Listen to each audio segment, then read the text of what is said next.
Muito bem, voltamos. Nosso convidado especial, o Major Olímpio, deputado federal pelo PSL, agora sairá candidato ao Senado. E a gente começa pelo lado político, momento político do país. Sua análise, Major. Nós estamos num momento crítico do país, onde nós quase chegamos a uma convulsão social e uma ruptura constitucional. Eu digo que nós chegamos muito mais perto do que as pessoas podem imaginar. A partir da mobilização dos caminhoneiros, que se tornou uma mobilização do povo brasileiro, que não foi promovido por nenhum sindicato ou associação, nasceu espontaneamente, com os caminhoneiros inicialmente dizendo: não dá para suportar mais. Como é que o governo edita um decreto dando a condição da Petrobras alterar quase que diariamente o custo do combustível no Brasil, com o impacto disso para o frete, que vai impactar logicamente para toda a população. 87% da população apoiou. Só que em determinado momento, com o governo já prostrado e subjugado, foi feita uma negociação e a partir daí se passou para extremismos. Ora de radicais e criminosos da esquerda, dizendo é o momento de causar uma convulsão e ruptura no tal volta Lula, Lula livre, essas coisas. E por outro lado, radicais intervencionistas dizendo: nós não acreditamos mais no processo democrático, precisa ter uma ruptura com intervenção militar no Brasil. E, graças a Deus, houve o bom senso da população, do equilíbrio, dos caminhoneiros, do segmento da sociedade, muito embora nós tenhamos um Congresso apodrecido, um presidente da República imoral, corrupto, que só não está na cadeia pela condição de presidente, só vai começar a ser processado a partir de 1º de janeiro, e eu tenho moral para dizer isso, que eu queria processá-lo. Fui arrancado, inclusive, pelo meu partido lá da CCJ, quando eu dizia: Temer e sua quadrilha, que ele criou o PCP, o primeiro comando do Planalto em Brasília, com o judiciário cada vez com decisões mais políticas e questionáveis, mas a esperança exatamente é a renovação pelo voto, pela democracia. Então agora, eu acredito que está entrando num processo de trégua geral. A ninguém interessa mais derrubar quem já está morto como o Temer. Mas é preciso que a população suporte esses 6 meses a mais, já com um presidente eleito pelo voto direto, se Deus quiser, com a maior renovação da história do Congresso e dos legislativos, com a troca da maioria dos governadores dos estados, com a troca da maioria dos senadores. É preciso passar o país a limpo. Nós não podemos ser o país dos ladrões, da corrupção. 99% da população brasileira é herdeira, é trabalhadora. Se temos 13 milhões de desempregados, é por causa de uma classe política podre, não é porque o cidadão não quer trabalhar, não. E o momento de mudar é pela democracia. Por isso que a minha análise política, daqui a 121 dias, pelo voto, pela democracia, nós vamos ter novos rumos para o país, com um novo Congresso, com novas Assembleias Legislativas, talvez com uma série de novos governadores em primeiro turno e talvez com uma esperança muito grande de ter um presidente da República eleito já num primeiro turno para liquidar a fatura. O eleitor brasileiro, diante de tudo isso que vem acontecendo, politicamente, está mais amadurecido, na sua opinião? Eu não tenho dúvida, muito embora as demonstrações podres, a pessoa liga a televisão 6 horas da manhã, o rádio para fazer a barba, para fazer o café em casa, já começa a prestar atenção no noticiário falando das novas delações, da operação da Polícia Federal, das prisões que estão sendo feitas, das malas de dinheiro achadas, das malas nas cuecas, dos apartamentos cheios de dinheiro. Isso dá uma tristeza e um desespero muito grande para o cidadão. Tanto que quando você faz pesquisas hoje de intenção de voto, ainda está ganhando a somatória do branco e do nulo. E a gente está dizendo: pessoal, vá às urnas, manifeste a sua vontade. Dizer não vai votar, você está favorecendo a permanência daquele que não presta. do criminoso que tenta se perpetuar no poder. Agora à tarde mesmo fiz uma reunião com pessoas, a maioria com aposentados de mais de 70 anos, e eu dizendo, nós temos 25 milhões de aposentados no Brasil. Sabe qual é a aposta da maioria dos políticos e dos governantes? É dizer, ele tem mais de 70 anos de idade, ele não precisa ir nas urnas, então ele não vai. Então, muito embora ele seja muito mais sofrido, amadurecido e consciente, ele não vai às urnas, ele desistiu. E eu estou dizendo, aposentado, vá às urnas, pelos seus netos, pelos seus filhos, pelas futuras gerações. Para os jovens de hoje eu digo, não vire as costas para a política, enfrente os maus políticos. E pela democracia, que se tem alguma coisa melhor que a democracia, não inventaram ainda. Toda vez que se fala, não, eu quero regime de exceção, eu quero isso, não.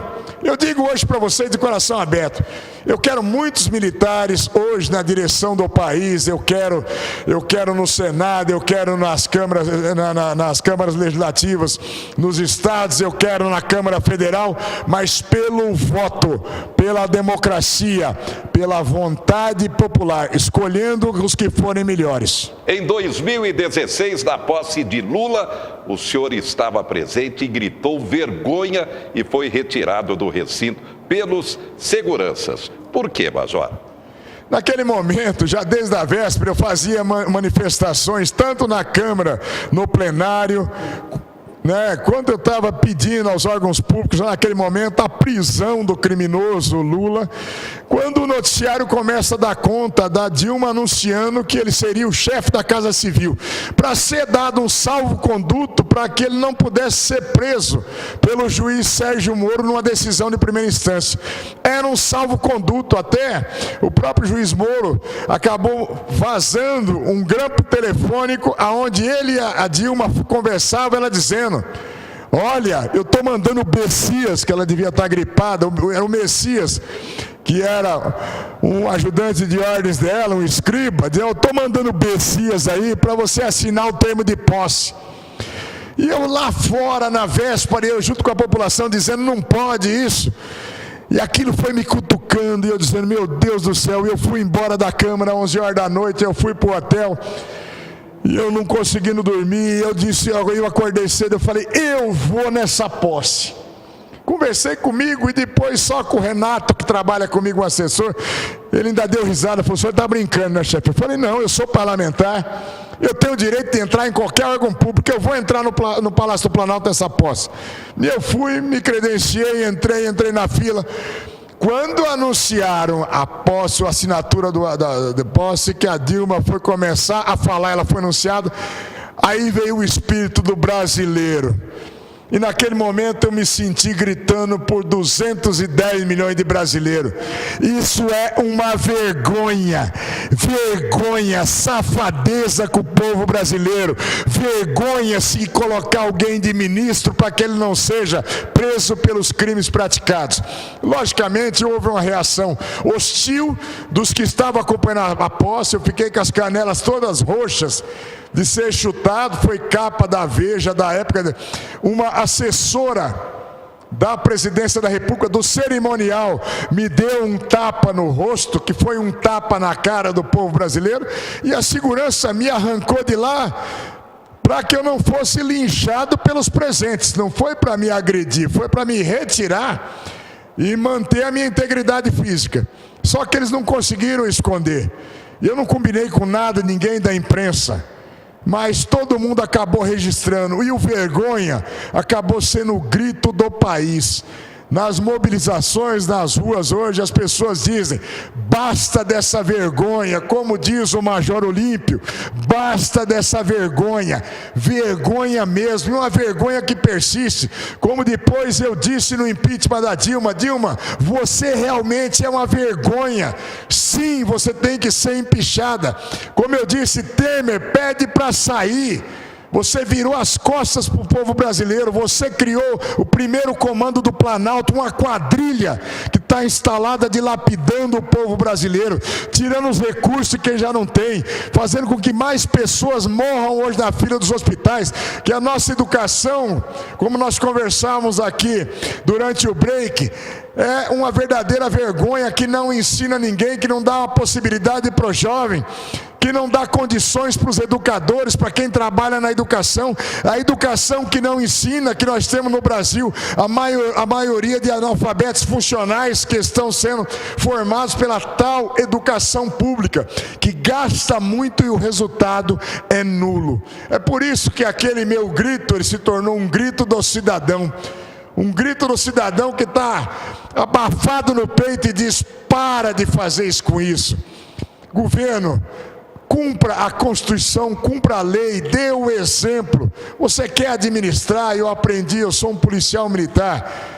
Não é porque é uma estrutura militar, mas aonde você administra, e primeiro você aprende a obedecer, a criar valores, a defender a sociedade. Eu sou um policial militar, ingressei na PM há 40 anos, e no primeiro dia, ainda menino, me ensinaram a fazer um juramento dizendo: você tem até que morrer, dar a sua vida pela sociedade. E ao longo de 40 anos, eu já vi centenas e centenas, já enterrei milhares de companheiros que cumpriram esse juramento. Por isso que comigo não tem acordo, não tem conversa mole. Eu vou na garganta do sujeito. O Major Olímpio é estridente, ele é desrespeitoso com o presidente, ele xingava o Alckmin em público, xingava assim, vem com essas farsas de entregar a viatura 2 vezes em cidades diferentes, vem com essa farsa de enganar a população. Não me interessa se é presidente, governador, eu sou um sujeito respeitoso com todas as pessoas, principalmente com o cidadão mais humilde, mas com esses canalhas dilapidadores do patrimônio público, com esses vendedores, comerciantes da tragédia alheia, que estão na maioria dos partidos políticos, esse tal de toma lá da cá. E eu quero avisar a população: cuidado agora nessas eleições. Nós criamos um mecanismo, eu digo porque eu sou parlamentar, votei contra, mas perdi, e o Senado também votou a favor, a Câmara a favor. Criaram o fundão da vergonha, que é o tal fundo da democracia, que não é o fundo partidário não, gente. 1.750 bilhões com essa crise. Nós votamos e está no orçamento para nós mesmos, para custear as nossas eleições. O Alckmin mesmo em São Paulo, para a presidência da República, ele separou como presidente do PSDB 70 milhões de reais para custear a campanha dele. Sabe com que dinheiro que é? É do teu imposto, cidadão. Muitos deputados, senadores, governadores vão usar esse dinheiro. O Jair Bolsonaro, o Major Olímpio, os integrantes do PSL, nós nos recusamos a botar 1 centavo para fazer campanha política do dinheiro, do suor e da tragédia do povo brasileiro. Mais uma grande vergonha. Acompanhem e digam não a essa política nefasta. Muito bem, nós vamos para um rápido intervalo, só para a gente concluir daqui a pouco. O Major Olímpio, que é policial militar, vai comentar a questão da segurança pública, cada vez mais preocupante. Tanto é que a segurança passou a ser prioridade da população. Destaques do momento: região de Marília tem preocupação com a dengue. Vacinação contra a gripe até o próximo dia 15. Tenente-Coronel Boldrin assume o comando do 9º Batalhão da Polícia Militar da região de Marília. Vacinação do rebanho contra a aftosa até o dia 15 foi prorrogada. Concurso para investigador e escrivão da Polícia Civil para os inscritos da região de Marília neste domingo em Bauru. A rodada do Campeonato Brasileiro e, é claro, o jogo da seleção neste domingo, 11 da manhã, amistoso contra a Áustria. O teste final para a estreia da Copa, dia 17, contra a Suíça. Destaques do momento. A gente volta já já.